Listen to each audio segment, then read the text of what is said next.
हमारे यहाँ में नारी की व्यवस्था में ऐसा हुआ है कि नारियां स्वतंत्र रूप से अपना मठ चलाती थी। जैसे स्वयं प्रभा रामायण काल की नारी हैं, साध्वी हैं, देवी हैं, जो उनके अंदर बड़ी शक्ति थी। वो यहां से वहां लोगों को भेज देती है। ऐसा मुझे नहीं मालूम कि साइंस में इस तरह से हो सकता है कि नहीं हो सकता, लेकिन अगर हो सकता है तो हमारे यहाँ पे था। और आज उसका उपयोग देखने वाली बात है। आज भी भारत ही एक ऐसी धरती है जिस पर कि नारियां अपना मठ चलाती हैं। यहां तक कि मदर टेरेसा, जो कि ईसाई धर्म को मानती थी, आपको दुनिया में कहीं कोई मदर टेरेसा और नहीं मिलेगी, सिर्फ भारत में मदर टेरेसा बनी। क्यों? क्योंकि हमारे यहाँ उनका इतना आदर है।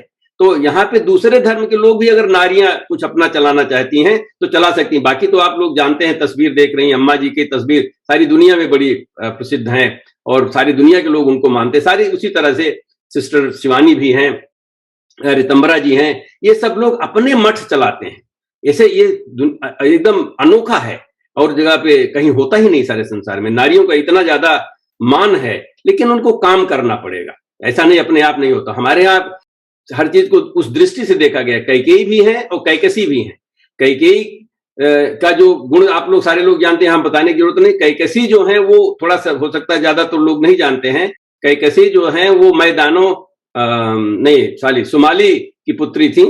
माली और सुमाली भाई थे, उसमें सुमाली की पुत्री थी, जो कि उस समय उनका जो ऋषि मुनियों से झगड़ा था। उन्होंने किस तरह से अपनी बेटी को विशस्त्रवा से विवाह करवा के और रावण के मन में किस तरह से भेद डाल के और इस राक्षसी जाति को आगे बढ़ाया, ये दिखाने के लिए मैं सिर्फ कह रहा हूं। कैकेयी और कैकसी दोनों का अपना महत्व था। उन्होंने अपने अधिकारों का, अपनी पदों का उपयोग करके और जो भी करना चाहे। रावण जो है वो विशस्त्रवा का पुत्र तो था, लेकिन असल में उसका जो संस्कार है वो कैकसी से आया, या कि उसके नाना से आया, माली सुमाली से आया। उसी तरह से सुपर्णखा और सीता भी हैं। सुपर्णखा को हम लोग ऐसा मानते हैं कि नहीं वो राक्षसी थी, वो भगवान के ऊपर, राम के ऊपर उसका मन आ गया था। नहीं, वो वहां की रूलर थी, शासक थी। वो दंडकारण्य की शासक थी, रावण की बहन थी और उसके बहुत सारे गुण थे। उसने स्वच्छंद भाव से अपने विवाह किया था। रावण को पसंद नहीं था, उसने उसके पति की हत्या कर दी, वो दूसरी बात है, लेकिन वो उसके अंदर बहुत सारे सेना के खरदूषण उसके अंतर्गत काम करते थे। वो वहां की शासक थी। तो उसने जब राम को देखा तो ये नहीं है कि उसका मन आ गया, उसे ऐसे कह सकते हैं लोग, मैं सबको स्वतंत्रता है जो कहने की, लेकिन मुझे लगता है कि वो जाके ये देखना चाहती थी आए क्यों यहाँ पर, क्यों रह रहे हैं, क्योंकि उसकी भी अपनी उसकी सूचना रही होगी, गुप्तचर रहे होंगे। तो उसने जो भी बात किया, वो इसको हम दूसरी तरह से घटना दिखाते हैं, बताते हैं, बात दूसरी है, लेकिन ये है कि उसके अंदर अपने भाव थे, विचार थे, स्वच्छंदता थी, शक्ति थी, बल था, बली थी, वो सेना में लड़ती थी। तो सारी चीजें सुपर्णखा के पास थी। उस तरह की सीता भी उसी समय थी, जो कि वो भी कम नहीं थी। धनुष, शंकर जी का धनुष जो कोई नहीं उठा सकता, तो उठा के वहां सफाई करने लगी। ऐसा हुआ। उन्होंने जब राम जंगल जा रहे थे तो उन्होंने कहा कि मैं भी जाऊंगी, और उन्होंने उनसे शास्त्रार्थ किया और शास्त्रार्थ में विजयी हुई, तब राम के साथ गई।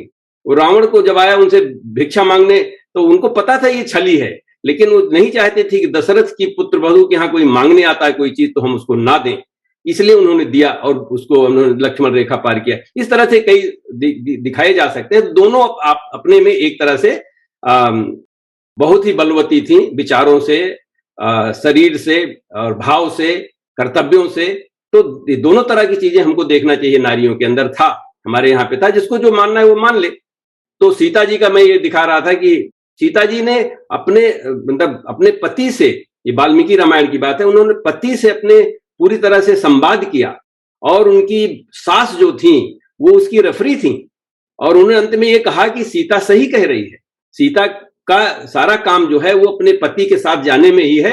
अभी आजकल के युग में थोड़ा सा ये समझना मुश्किल होगा कि अगर कोई जंगल में जा रहा तो लोग बोलेंगे हम तब तक हम मायके चले जाते हैं, जब आप वापस आइएगा तो फिर मिलेंगे, तो फोन ऑन करते रहिए बीच बीच में, ऐसा लोग मान लेंगे। लेकिन उस समय की बात नहीं थी। नारियों का उस समय बलवती नारियां होती थी, बलवती नारियां होंगी तो इस तरह से कर सकती हैं, ये मेरा कहने का मतलब है।